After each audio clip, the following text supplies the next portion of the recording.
Hello students, welcome to in logical math. और हम लोग एक बार फिर से आज यहाँ पे जुड़ चुके हैं कोऑर्डिनेट ज्योमेट्री के लेक्चर नंबर 2 के साथ, जिसमें हम लोग क्या करेंगे। इस लेक्चर में मैं आपको बता दूं, सिर्फ क्वेश्चंस होने वाला है। क्वेश्चंस कैसा क्वेश्चंस होने वाला है? क्वेश्चंस में हम लोग जो कल यानी कि पिछले लेक्चर में डिस्टेंस फॉर्मूला पढ़ लिए थे, उस डिस्टेंस फॉर्मूला पे बेस्ड ढेर सारे क्वेश्चंस। आपको ट्रायंगल का कॉन्सेप्ट दूंगा आज, आपको क्वाड्रिलेटरल का कॉन्सेप्ट दूंगा आज, आपको थ्री पॉइंट्स कोलिनियर है या नहीं है इसके कॉन्सेप्ट दूंगा, और ये बताऊंगा कि डिस्टेंस फॉर्मूला का इस्तेमाल करके हम लोग कैसे पता करेंगे कि पॉइंट्स कोलिनियर हैं या नहीं है। तो ओके, स्टार्ट करते हैं अपने लेक्चर को क्वेश्चन के साथ। हाँ, और ये भी बात कर ले तो क्या पिछले लेक्चर में बात हुआ था। अगर आप पिछला लेक्चर नहीं देखे हैं कोऑर्डिनेट ज्योमेट्री का, तो मैं डिस्क्रिप्शन बॉक्स में उसका लिंक दे दूंगा, आप जरूर उसे देखें, फिर इसे देखें। ओके, हम लोग बात कर चुके थे डिस्टेंस फॉर्मूला। डिस्टेंस फॉर्मूला क्या होता है? डिस्टेंस फॉर्मूला, मान लो ये कोई पॉइंट P है जिसके कोऑर्डिनेट्स हैं x1, y1। ये कोई पॉइंट Q है जिसका कोऑर्डिनेट्स है x2, y2। कोऑर्डिनेट्स कैसे लिखते हैं? पिछला लेक्चर। ओके, मान लो इन दोनों के बीच की दूरी हमें PQ ज्ञात करनी है। तो हमने PQ को क्या लिखा? फॉर्मूला बनाया, PQ is equal to root under x2 minus x1 का whole square plus y2 minus y1 का होल स्क्वायर। इस पे हम लोग बात कर चुके थे, राइट? है ना? तो हम लोग इस फॉर्मूले पे बेस्ड आज बहुत सारे क्वेश्चन करने वाले हैं। तो आइए देखते हैं कुछ क्वेश्चनों को। देखो भाई, आसान सवाल से स्टार्ट करता हूं, ठीक है?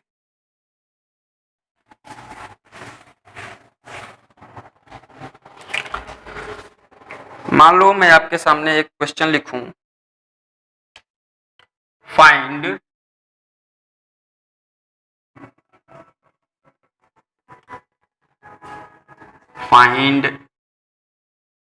all the possible values of x for which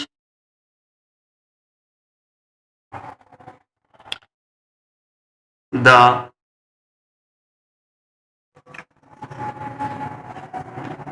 distance, ये डिस्टेंस कैसे गड़बड़ा गया? Distance between the points A x comma minus 1 and B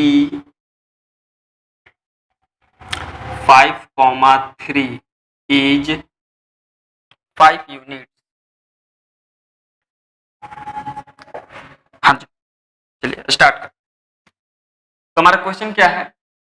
find all the possible values of x. X के सारे वैल्यूज बताना है।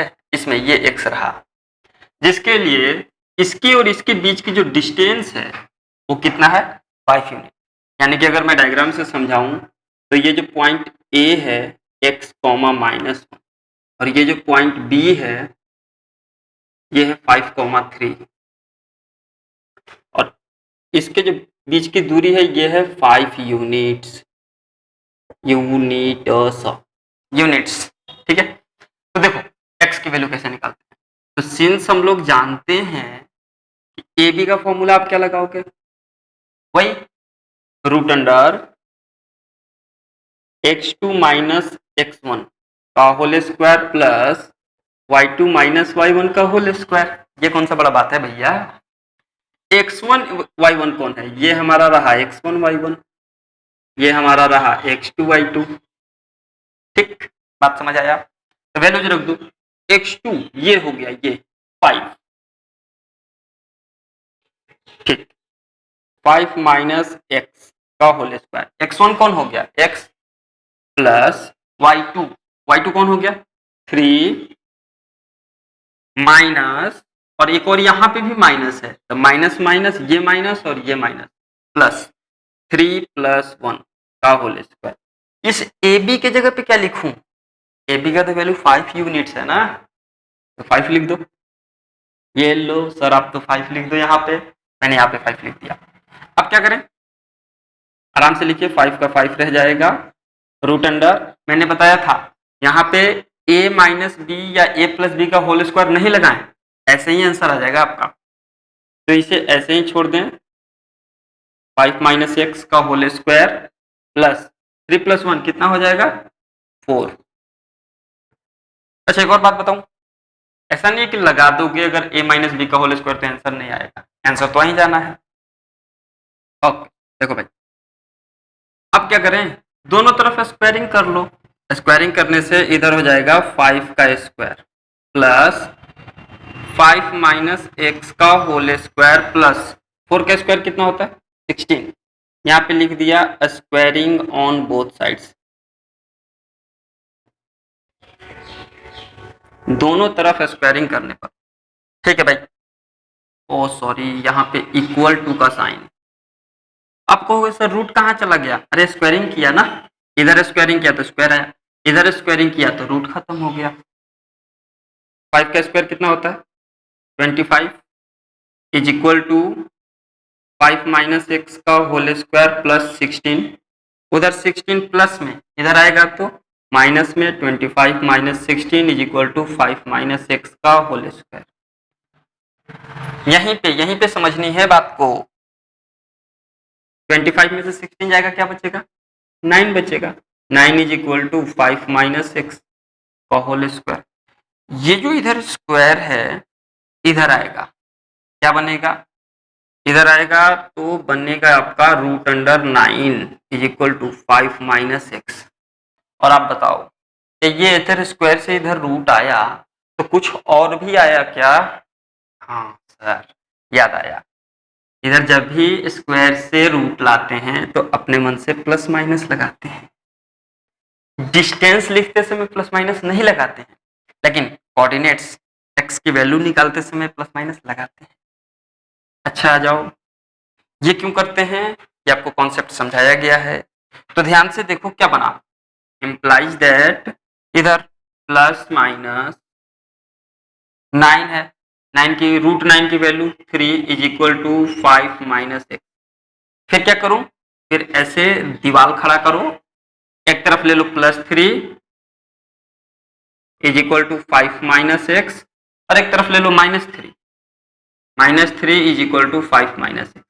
बस फिर क्या था, x की वैल्यू निकाल दो, ये देखो x की वैल्यू निकाल दी, इधर ये x को ले आओ इधर, इधर आ जाएगा 5 माइनस 3, x को ले जाओ इधर आ जाएगा 5 प्लस 3, यहां से x की वैल्यू आ गई आपकी 5 में से 3 गया 2 पहला, दूसरा x की वैल्यू आ गई 5 प्लस 3 8, तो x के दो वैल्यू जा रहे हैं, एक 2 दूसरा 8, यानी कि आपके जो पॉइंट्स हैं ये ए वाला पॉइंट जो है, ये वाला ए पॉइंट, ये 2 कोमा -1 भी हो सकता है और 8 कोमा -1 भी हो सकता है, क्योंकि x का तो दो वैल्यू आ गया ना। चलो स्क्रीन पॉज करो और लिख लो, बोलो बात समझ आया क्या। नेक्स्ट क्वेश्चन देते हैं, एग्जैक्ट ऐसा ही आपको खुद बनाना है, खुद समझना है, ठीक है देखिए।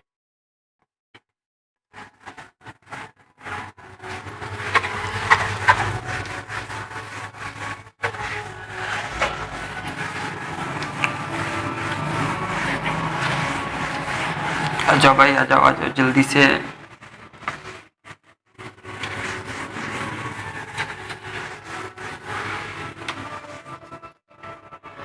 आपका नेक्स्ट क्वेश्चन रहेगा,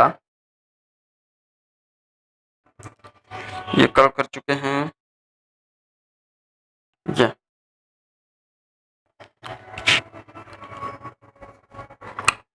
ये नहीं, ये भी नहीं, find the points on the x axis. आपका क्वेश्चन देखो, find the points on the x axis, x axis पर पॉइंट बताएं। each of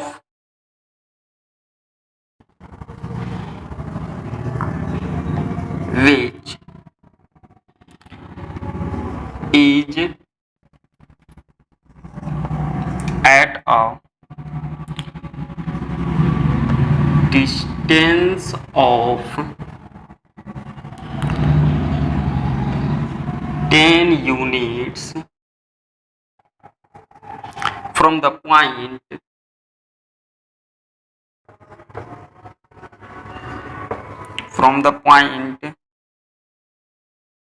A 11, -8। चलो सवाल को समझ। बोला find the points on the x axis. अब यहां पे क्या दिया, पॉइंट्स हमें हिंट कर रहा है कि आंसर एक से ज्यादा आने वाला है कि नहीं। तो देखो find the points on the x axis, और किस पे पॉइंट्स बताना है, एक्स एक्सिस पे बताना है। ईच ऑफ विच, जिसमें से प्रत्येक, इस पॉइंट से, इस पॉइंट कितने की दूरी पे हैं, 10 यूनिट्स के दूरी पे हैं। अच्छा याद करो लॉजिक, मैंने जस्ट प्रीवियस लेक्चर में ये बोला था कि देखो भाई ऐसा बहुत बार आता है, बहुत बार आता है ये, find the points on the x axis, find the points on the y axis, आपका पीछा नहीं छोड़ेगा ये। तो पॉइंट्स ऑन एक्स एक्सिस अगर मानना है तो सॉल्यूशन ऐसे स्टार्ट कर देंगे, let the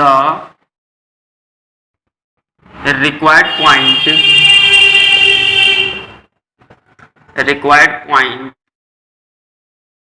on x axis b, ये एक्सिस है, x, 0। अब ये मैंने बताया था x एक्सिस पे अगर पॉइंट मानना हो तो हमेशा x, 0 मानो। x, 0 क्यों, क्योंकि सर x एक्सिस पे y की वैल्यू तो 0 होती है, सिर्फ एब्सिसा ही होता है, ऑर्डिनेट तो 0 होता है ना, तो 0 लिखाएगा। बात समझ आया क्या, तो लिख दिया। अब इसकी नाम दे देता हूँ, p नाम देता हूँ, p x, 0। ठीक, अब बोला कि p से a की जो दूरी है वो 10 यूनिट्स है, आराम से फॉर्मूला लगा देंगे, since TA is equal to, वही काम करो, x2 माइनस x1 का whole square plus y2 minus y1 का होल स्क्वायर। फॉर्मूला पता ही है, डिस्टेंस फॉर्मूला। डिस्टेंस कितना दिया है, TA का वैल्यू दिया है 10, 10 लिख दिए, is equal to x2 minus x1, x2 x को मान लेते हैं, चलो ठीक है भाई, x माइनस 11 का होल स्क्वायर प्लस, आप इसको भी x2 मान सकते थे, मतलब x माइनस 11 की जगह पे 11 माइनस x भी लिख सकते थे, आंसर में फर्क नहीं पड़ेगा। क्यों, क्योंकि ये स्क्वायर बैठा है ना, तो प्लस को माइनस, प्लस को भी प्लस रहने देगा और माइनस को भी प्लस कर देगा स्क्वायर, इस वजह से आ जाओ, यहाँ पे आ जाएगा क्या चीज, 0, और ये माइनस, और यहाँ भी माइनस, फॉर्मूले में भी माइनस है, उसमें ऑलरेडी माइनस है, माइनस माइनस प्लस 8, इसका आ गया आपका होल स्क्वायर। ध्यान से देखो क्या लिखोगे, 10 is equal to root under, फिर से वही काम, a माइनस बी का होल स्क्वायर नहीं लगाऊंगा, प्लस 8, 8 का स्क्वायर कितना होता है 64। ठीक, अब क्या करूं सर, अब तो आप दोनों तरफ स्क्वायरिंग कर दो, रूट खत्म हो जाएगा, तो इधर आ गया 10 का square is equal to x minus 11 square plus 64, squaring both sides. ठीक, on squaring both sides, squaring on both sides, ये सब मुद्दा नहीं है, इसके मार्क्स नहीं कटते हैं आपके, ठीक है, बस ये लिखा हुआ होना चाहिए कि हाँ भाई दोनों तरफ स्क्वायरिंग किया। 10 का स्क्वायर कितना हो जाएगा 100 is equal to x minus 11 का होल स्क्वायर प्लस 64, 64 इधर प्लस में, इधर आने वाला है, ये हो जाएगा 100 माइनस 64, प्लस से आया माइनस x माइनस 11 का होल स्क्वायर। ठीक भाई ठीक, ओके सर समझ आ रहा है। 100 में से 64 जाएगा, क्या बचेगा? 36। 100 में से 64 जाएगा तो क्या बचेगा? 36 is equal to x minus 11 का होल स्क्वायर। बात समझ आया क्या? ठीक है, अब क्या करूं सर? वही काम करो जो पीछे किया था, स्क्वायर को इधर लाकर रूट कर दो, रूट 36। जब आपने स्क्वायर को इधर लाया, रूट किया, तो अपने मन से एक प्लस एक माइनस दे दो और इधर लिख दो x माइनस 11 इंप्लाइज दैट। एक काम करो, प्लस माइनस तो है ही, 36 रूट के अंदर है तो बाहर आएगा तो ओनली 6 बचेगा। रूट 36 का value 6 is equal to x minus 11। बस अब क्या है, अब दीवार खड़ा कीजिए, +6 को एक तरफ, -6 को दूसरी तरफ। एक बार आप एक काम कीजिए, इधर 11 माइनस में, इधर आ जाएगा प्लस में, इधर 11 माइनस में, इधर आ जाएगा, इधर भी प्लस में।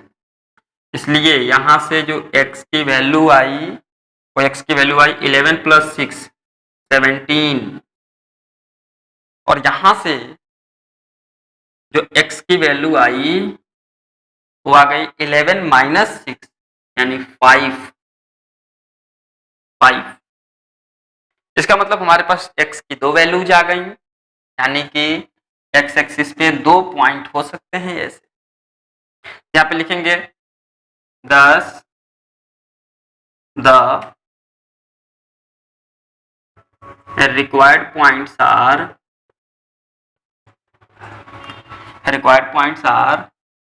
दो को आया ना, एक होगा 17,0, जीरो तो नहीं रहना है x की वैल्यू, और या एंड लिख दो, एंड 5,0। आंसर खत्म। तो आई थिंक आपको बहुत ही इजीली ये सवाल समझ आ गया होगा। एक ही जैसा हमने 3 सवाल करा दिए, यहाँ पे कोऑर्डिनेट्स निकालने हैं। चलो भाई ठीक है, लिख लो, लिख लो। ओके, हटा देता हूं।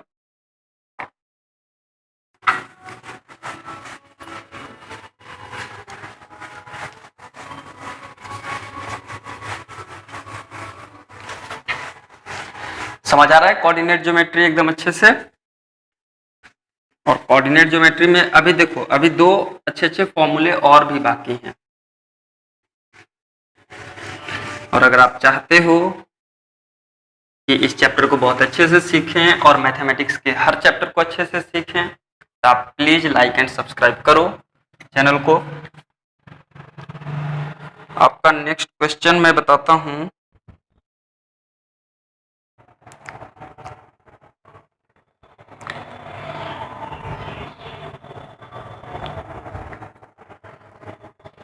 नेक्स्ट क्वेश्चन से पहले मैं आपको क्लियर कर दूं, अब हम लोग का नेक्स्ट टॉपिक आएगा, मैं हेडिंग डाल देता हूं, इक्विडिस्टेंट प्रॉब्लम्स। मतलब कि ये क्या है भाई, इक्विडिस्टेंट प्रॉब्लम्स क्या है? इक्विडिस्टेंट प्रॉब्लम्स में आपको 3 पॉइंट्स दिए रहेंगे। मान लो ये पॉइंट है ए, x1, y1, ये कॉमा है, यहां पे लिख देता हूं नीचे। हाँ, मान लो एक पॉइंट है बी, x2, y2, और ये मान लो पॉइंट है सी। कहीं पे भी हो सकता है सी, x3, y3, और बोलेगा क्या, A is a point such that it is equidistant from B and C. A is a point such that it is equidistant from B and C. मतलब ये और ये बाबू आपस में क्या है, बराबर दूरी पे हैं। तो बराबर दूरी पे हैं तो कौन सा फॉर्मूला लगेगा? ए बी इक्वल हो जाएगा किसके? ए सी के। आया क्या बात समझ में? ए बी इक्वल हो जाएगा किसके? ए सी के। तो ए बी इक्वल हो जाएगा, बोलो बात क्लियर है?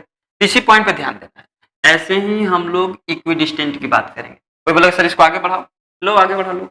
यानी कि ए बी का फॉर्मूला लगा लो। क्या लिखोगे, ये माइनस इसका whole square root under x1 minus x2 का होल स्क्वायर, या ऐसे आप फॉर्मूले जैसा लिखो, x2 माइनस x1 का whole square plus y2 minus y1 का whole square is equal to root under, यहाँ पे आप थोड़ा सा ध्यान देना, इससे इसका तो x3 माइनस x1 का होल स्क्वायर ऐसी है ना, प्लस y3 माइनस y1 का होल स्क्वायर। x2 y2 मत लिख देना, क्यों, AC की बात कर रहा हूं, तो A और C के पॉइंट्स को ही तो मानने होंगे।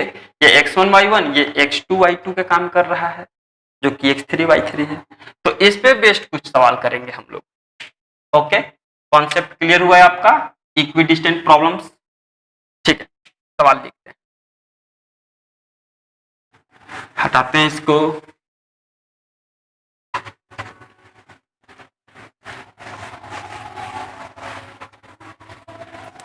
और एकदम डिस्टेंस फॉर्मूला ही है, कुछ नया नहीं है, कुछ भी नया नहीं है।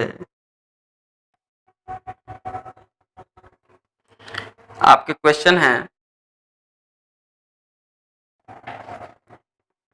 देखो,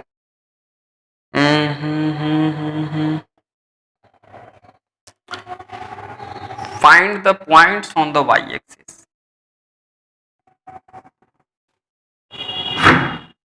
Find the points on the y-axis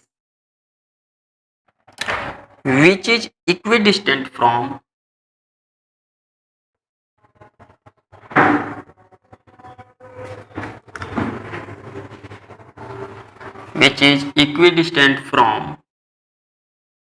the points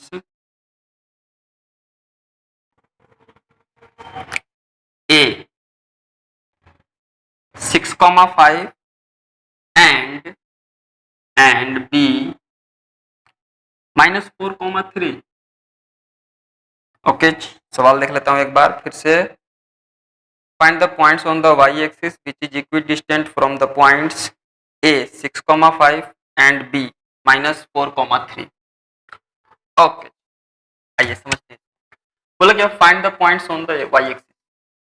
इस बार हमें पॉइंट्स y-axis पे निकालना है, जो कि A और B से बराबर दूरी पे है।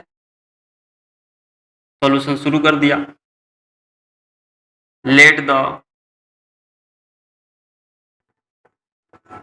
Point on y-axis be P 0,y। फिर से वही पिछला लेक्चर या फिर यहां भी समझा रहा हूं, ये 0,y कैसे आया।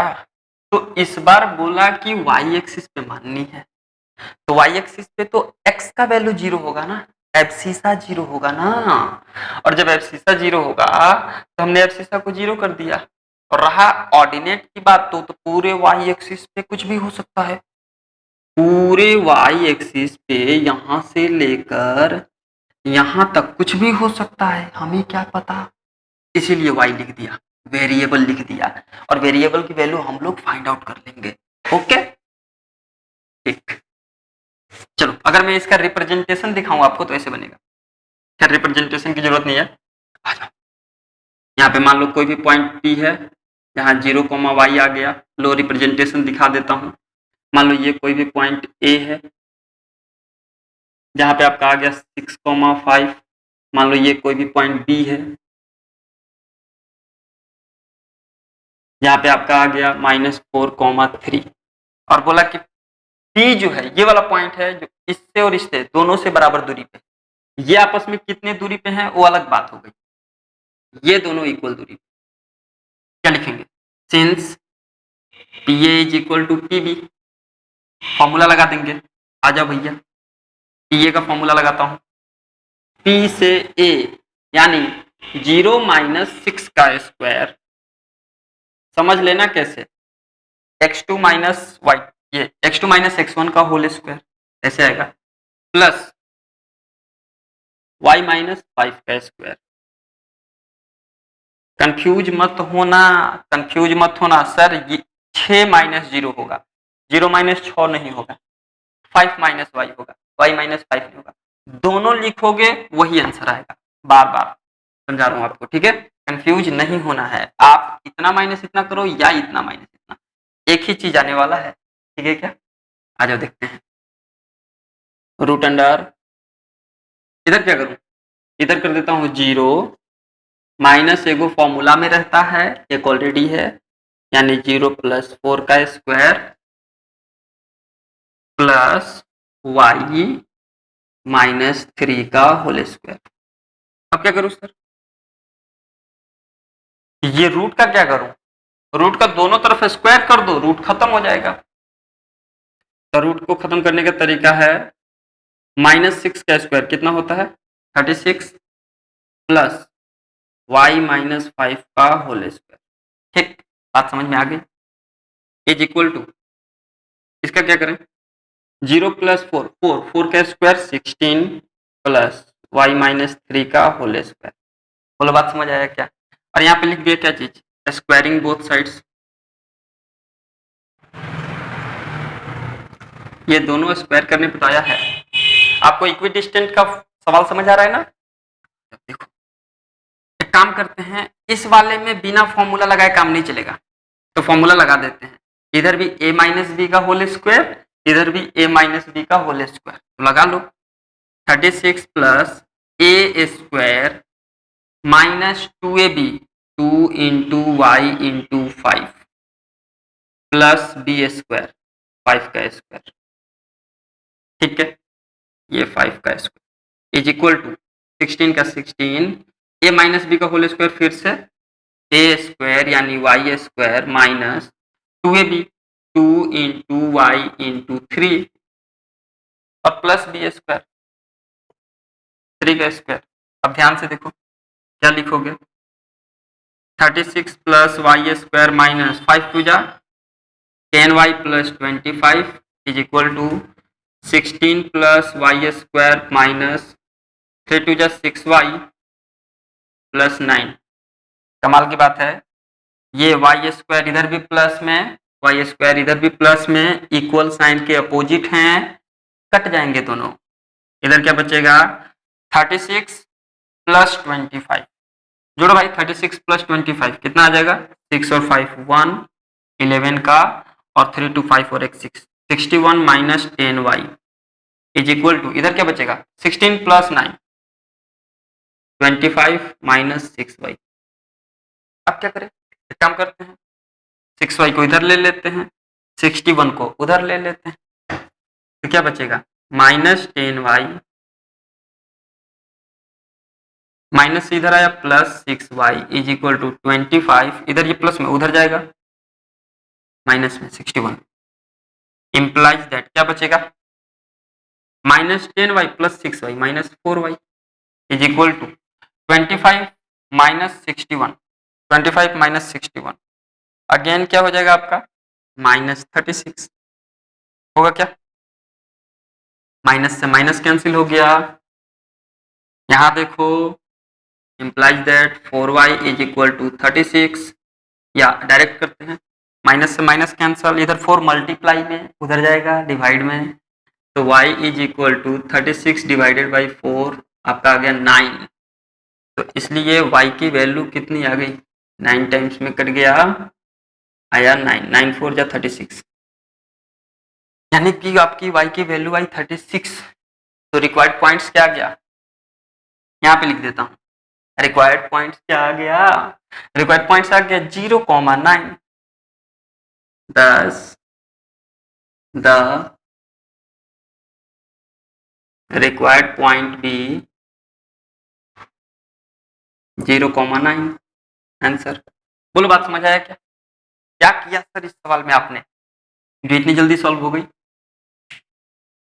बोला कि y एक्सिस पे मानो, पहले तो मान लिया 0,y, फिर इक्विडिस्टेंट के कंडीशन सोचे क्या होते हैं, पी ए बराबर पी बी, सवाल में बोला है किया, टी ए का फॉर्मूला लगाया, टी बी का लगाया, ये आपका रूट यहाँ तक है, टी बी का लगाया, लगाने के बाद स्क्वायरिंग करके रूट हटा दिया, ये वो, फिर आपका कैलकुलेट कर लिया, y की वैल्यू आ गई 9, y की वैल्यू 9 आई, तो आपके जो आंसर्स हो गए 0,9 हो गए। ओके, लिख लो। एक और सवाल करेंगे इक्विडिस्टेंट पे, ठीक है, एक और, आ जाओ आ जाओ आ जाओ।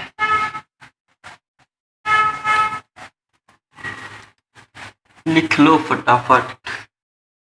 एक काम करते हैं, मैं देख लेता हूँ। हाँ ठीक,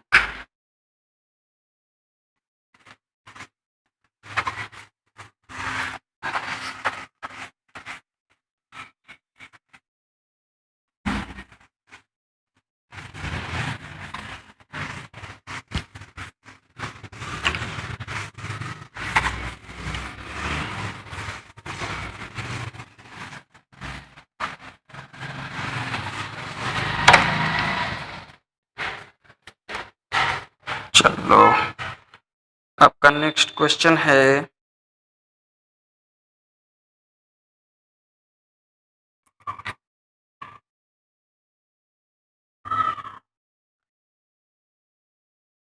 हो 2019 में आया हुआ सवाल, फिर से वही फायदा हो रहा है आपको।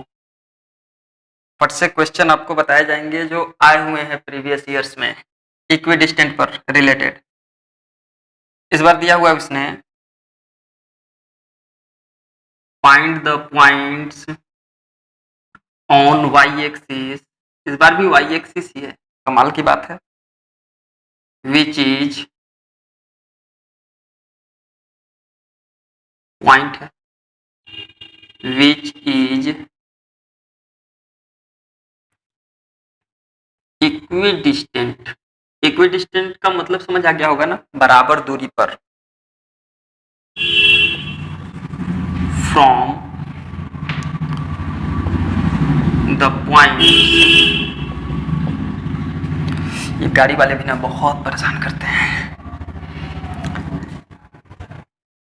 5,-2 एंड -3,2 ये है, और आपको बताना है कि वाई एक्सिस पे क्या होगा। ज्यादा नहीं समझाऊंगा, चलो शुरू हो जाता हूं। सॉल्यूशन या आप खुद कर सकते हो, पहले स्क्रीन पॉज करके खुद ट्राई करो, फिर मेरा आंसर मैच करना, ठीक है। लेट द एंड कमेंट भी करो, हाँ सर हमसे बन गया, फिर हमें समझ में आएगा कि चलो भाई अपनी जो मेहनत है वो सही डायरेक्शन में जा रहा है। Let the point on y axis be P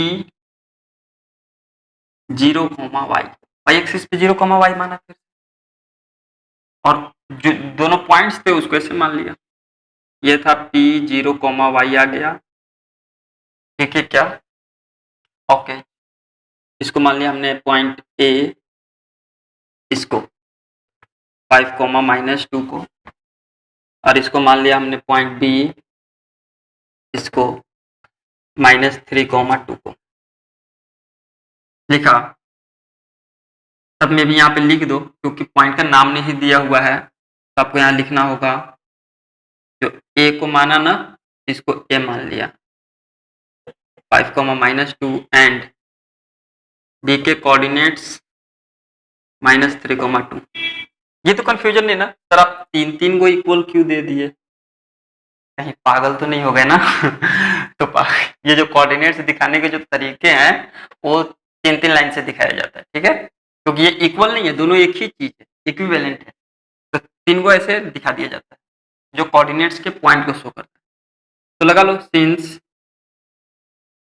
P A is equal to P B, P A is equal to P B, formula लगाया, इधर पी ए का फॉर्मूला 0-5 का स्क्वायर प्लस वाई, एक माइनस यहाँ एक माइनस फॉर्मूले में, plus आ जाएगा इक्वल टू इसका y + 2 का होल स्क्वायर हो गया। ये यहाँ पे आप देखो 0 + 3 अब प्लस क्यों आया आप सोचो खुद, एंड y माइनस 2 इसका स्क्वायर, इसका क्या है 25 है, 0 माइनस 5 माइनस 5 का स्क्वायर 25 प्लस y प्लस 2 का whole square is equal to 0 plus 3 3 का स्क्वायर कितना 9 प्लस y माइनस 2 का होल स्क्वायर। सर रूट कहाँ गायब कर दिए, रूट था, रूट हटाने के लिए हमने क्या कर दिया स्क्वायरिंग कर दिया,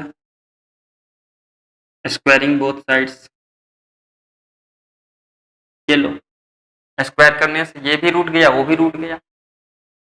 चलो इधर a प्लस बी का होल स्क्वायर लगेगा, इधर a माइनस बी का होल स्क्वायर, तो 25 plus A square plus 2ab 2 into y into 2ab plus 2 का स्क्वायर इज इक्वल टू 9 का 9 रहेगा A square y square minus 2ab 2 into y into 2 plus B square यानी 2 का square.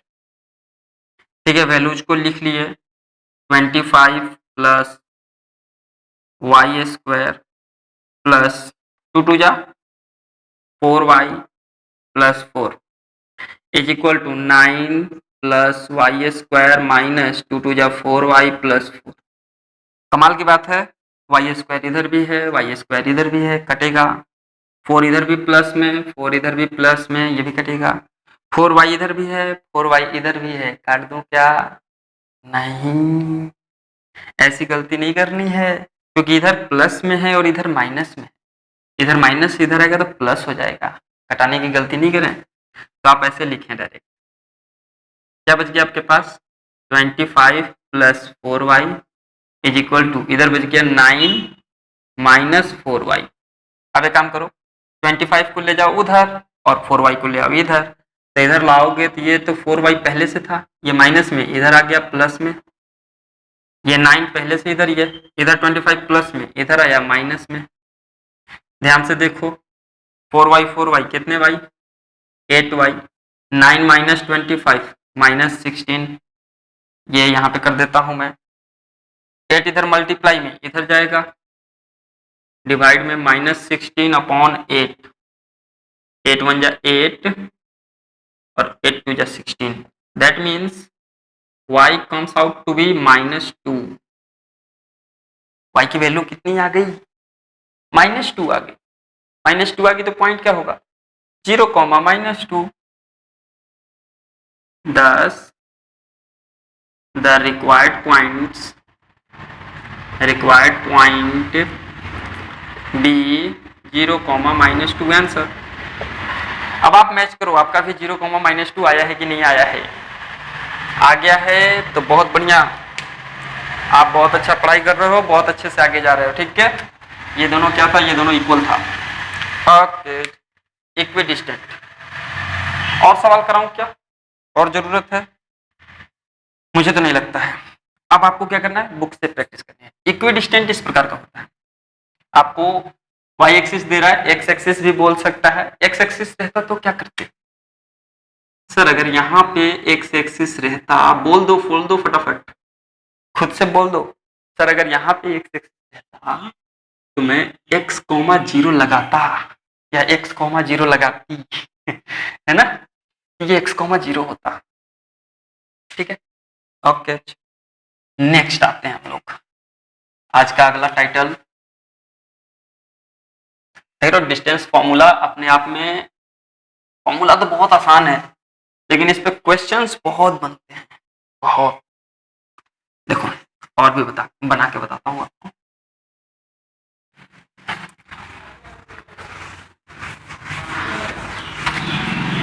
आपको ये देखो नेक्स्ट आपका जो टाइटल है, हमने क्या सीखा इक्विडिस्टेंस सीखा, कोऑर्डिनेट्स निकालने सीख गया, डिस्टेंस निकालना सीख गया, 2020, 2019, 2018, 2017 इस तरह के आने वाले सवाल भी किए बहुत सारे पिछले लेक्चर्स और इस लेक्चर में मिलाकर।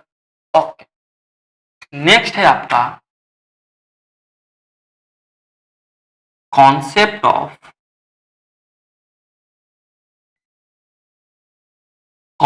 Of triangles.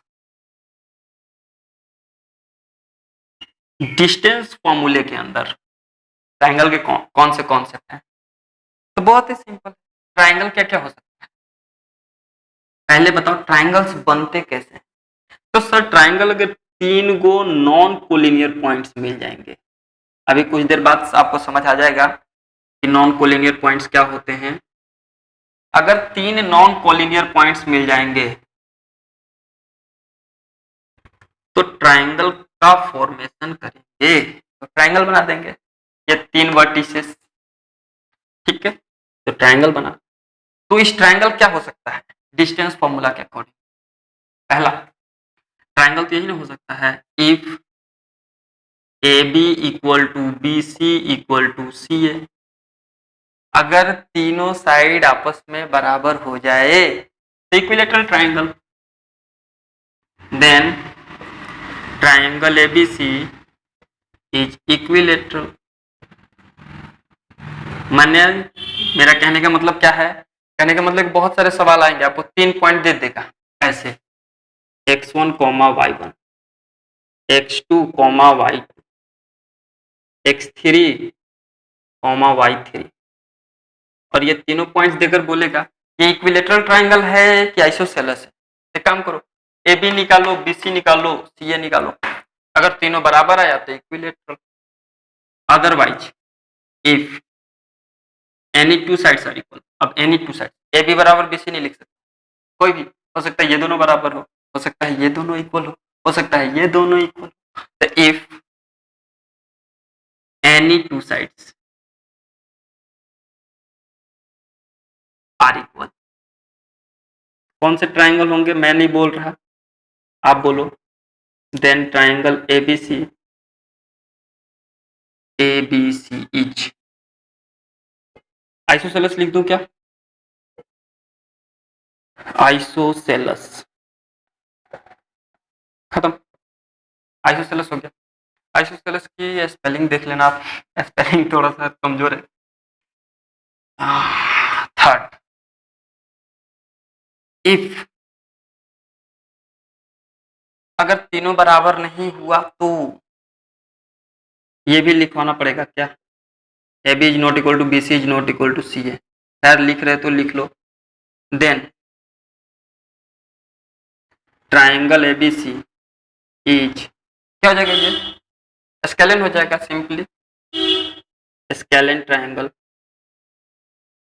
नेक्स्ट क्या है, फोर्थ में एक और आता है, if A B B C and C A B B C and C A follow Pythagoras theorem, ये भी तो एक छूट रहा है, अगर ये पाइथागोरस थ्योरम को फॉलो करता है देन, हर जगह कॉमा होना चाहिए था देन से आगे, then triangle ABC is right angle triangle.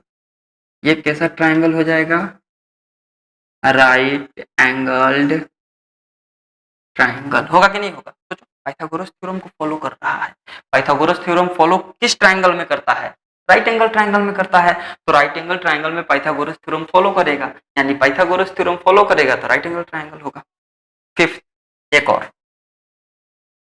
और if any two sides are equal, any two sides are equal and they also follow or satisfy, satisfy का स्पेलिंग SATISFY, satisfy,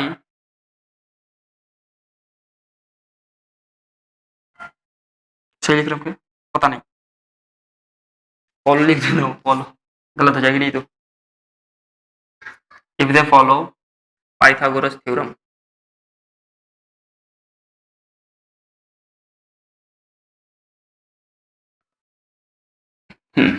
दोनों को करें, then triangle ABC is isosceles right angle triangle, isosceles right angle triangle, isosceles भी होगा, right angle भी होगा। आया क्या बात समझ में? ये बात आप समझ जाओ।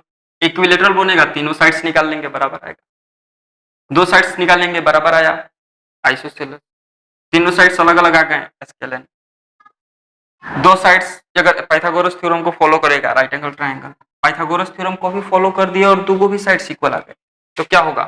ये होगा isosceles right angle triangle. Okay ठीक है, देख लो अभी सवाल करेंगे हम लोग, और साथ में आपको कॉन्सेप्ट ऑफ क्वाड्रिलेटरल्स भी करा देता हूं। ये देखो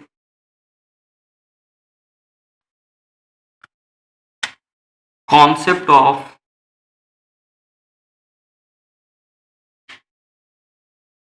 क्वाड्रिलेटरल्स, इसमें क्या होगा? इसमें अगर अपोजिट साइड्स इक्वल रहे, if opposite sides are equal, अगर सिर्फ अपोजिट साइड्स इक्वल रहा, देन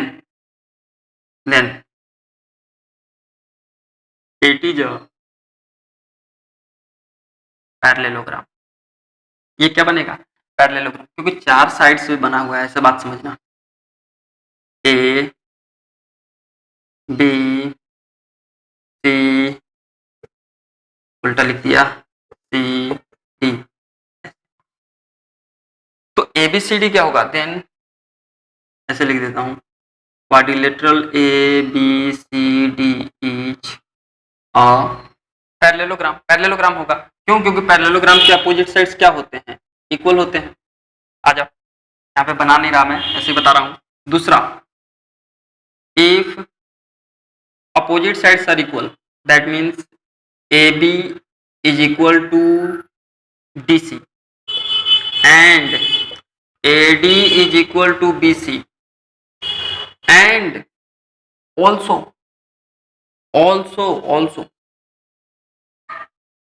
डायगोनल्स भी इक्वल हो जाएं, डायगोनल्स भी इक्वल हो जाएं, that means AC is equal to DB, diagonals भी इक्वल हो जाएं, देन तो क्या बनेगा? तो यही ABCD, क्वाड्रिलेटरल ABCD जो है वो ABCD रेक्टेंगल बन जाएगा। क्यों? रेक्टेंगल के अपोजिट साइड्स भी इक्वल होते हैं और उसके डायगोनल्स भी इक्वल होते हैं। तो इसमें डिस्टेंस फॉर्मूला निकालने के लिए कितने डिस्टेंस निकालने पड़ेंगे?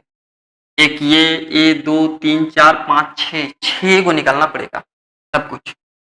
तीसरा, if all sides are equal, ऐसे लिख देता हूं, AB is equal to BC is equal to CD is equal to DA, then quadrilateral ABCD is a rhombus। ये क्या बन जाएगा बाबू? ये तो रोम्बस ही बनेगा ना, क्योंकि चारों साइड आपस में इक्वल हो गए। फिर सर स्क्वायर कब बनेगा? स्क्वायर वही कहानी लगाऊंगा, if AB is equal to BC is equal to CD is equal to DA, चारों साइड्स आपस में बराबर हों, और चारों साइड्स बराबर होने के बाद and AC is equal to BD, इसके डायगोनल्स भी बराबर हों, then quadrilateral ABCD is a square. और इतना ही आपसे पूछेगा, इतना ही आपसे पूछेगा, चार चीज। तो याद रखें, अगर बोला कि प्रूव दैट द पॉइंट, ये तो given points are the vertices of a parallelogram, तो क्या करोगे? सिर्फ अपोजिट साइड इक्वल दिखा दोगे। रेक्टेंगल बोल दिया तो अपोजिट साइड्स तो इक्वल दिखाएंगे ही दिखाएंगे, साथ में डायगोनल इक्वल दिखा देंगे। मान लो सिर्फ रोम्बस बोल दिया तो चारों साइड इक्वल आ जाएगा, स्क्वायर बोल दिया तो चारों साइड्स भी इक्वल होगा, साथ में डायगोनल्स भी इक्वल होंगे। बोलो ठीक है क्या? सवाल करें इस पे एक? ओके, एक क्वेश्चन करते हैं हम लोग। हालांकि इस टॉपिक पे उतना ज्यादा सवाल आता नहीं है, इस टॉपिक पे उतना ज्यादा क्वेश्चन नहीं आता, बट हमारे बुक में आपको पाया जाएगा। कोई भी बुक पढ़ो आप, एनसीईआरटी पढ़ो, आर.एस. अग्रवाल पढ़ो, आर.डी. शर्मा पढ़ो, तो बुक्स में ऐसा सवाल दिखेगा एक। तो इसलिए मैंने भी एक क्वेश्चन लिख लिया है आपके लिए। क्वेश्चन है आपका, ये देखो, so that the point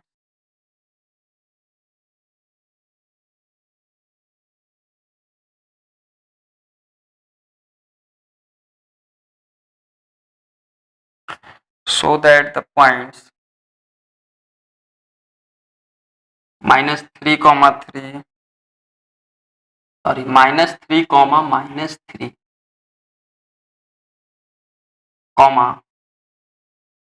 3, 3 and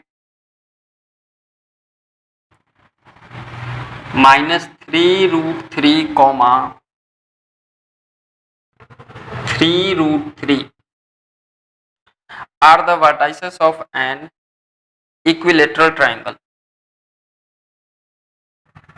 are the vertices of an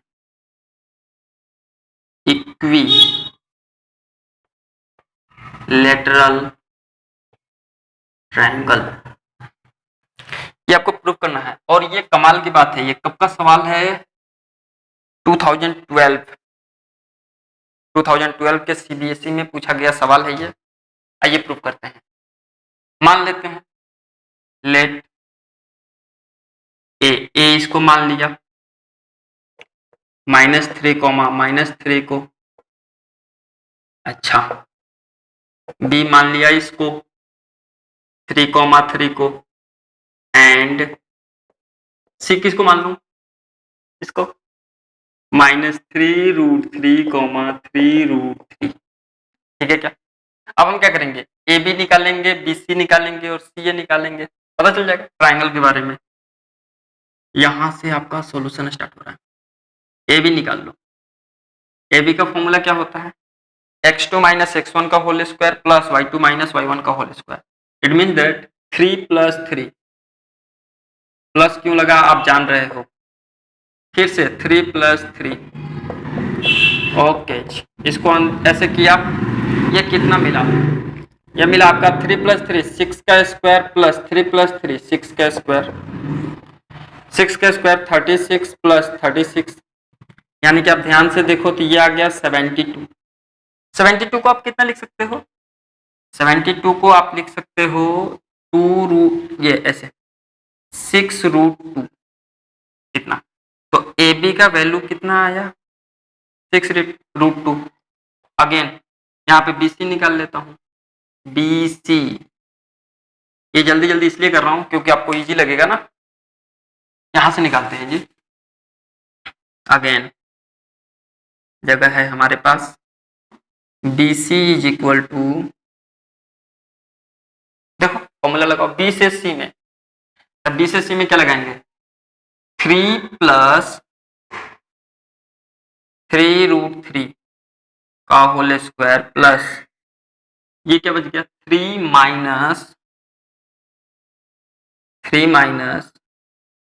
3√3 का होल स्क्वायर। ओके, यहां से फॉर्मूला लग जाएगा बड़ा सा, देखो इसको हटाता हूं, क्या लगेगा? a + b का होल स्क्वायर, a - b का whole square, a² + 2ab + b² 3√3 का स्क्वायर। यहां लग जाएगा a - b का whole square, a² - 2ab + b का स्क्वायर 3√3 का स्क्वायर। ध्यान से देखो, ये प्लस में यहाँ पे, ये माइनस में कैंसल आउट हो गया, ये आपका बचा 3 का स्क्वायर 9 प्लस 3√3 का स्क्वायर कितना होता है आपका? 3√3 का स्क्वायर होता है 3 3 जा 9, 9 3 जा कितना? 27 प्लस यहां से भी 3 का स्क्वायर 9 प्लस 27, इन सबको ऐड करो, इन सबको ऐड करो। जब सबको ऐड करोगे तो क्या मिलेगा, 9 और 9 18, 27 एंड 27 54, 54 एंड 18 72, वापस वही चीज आ गया, यानी कि 6√2। ओके, BC दो गो तो इक्वल आ गया। अगेन इस बार क्या लिखूं, CA निकाल लेता हूं। CA इससे इसका, इससे इसका, तो देखो क्या होगा, -3 प्लस 3√3 का होल स्क्वायर प्लस -3 माइनस 3√3 का होल स्क्वायर। ध्यान से देखो तो इसको आप ऐसे पलट के लिख सकते हो, 3√3 माइनस 3 का स्क्वायर प्लस, माइनस कॉमन ले लो इसमें, जब माइनस कॉमन ले लोगे तो अंदर बच जाएगा माइनस और स्क्वायर होके बन भी जाएगा प्लस, तो 3 प्लस 3√3 का स्क्वायर, एग्जैक्ट यही चीज आ गया। तो वापस से ये सब जोड़ घटाव होके आ जाएगा 72, तो CA की भी वैल्यू आ जाएगी 72, मतलब 6√2, यानी कि हमने देखा AB is equal to BC is equal to CA। Clearly AB is equal to BC is equal to CA। So triangle ABC is equilateral. खत्म। तो इस तरह से होता है। ओके, आज के लेक्चर को हम लोग यहीं पे स्टॉप करते हैं, और आई थिंक कि आपको कोऑर्डिनेट ज्योमेट्री का ये सेकंड लेक्चर समझ आया होगा। Thank you.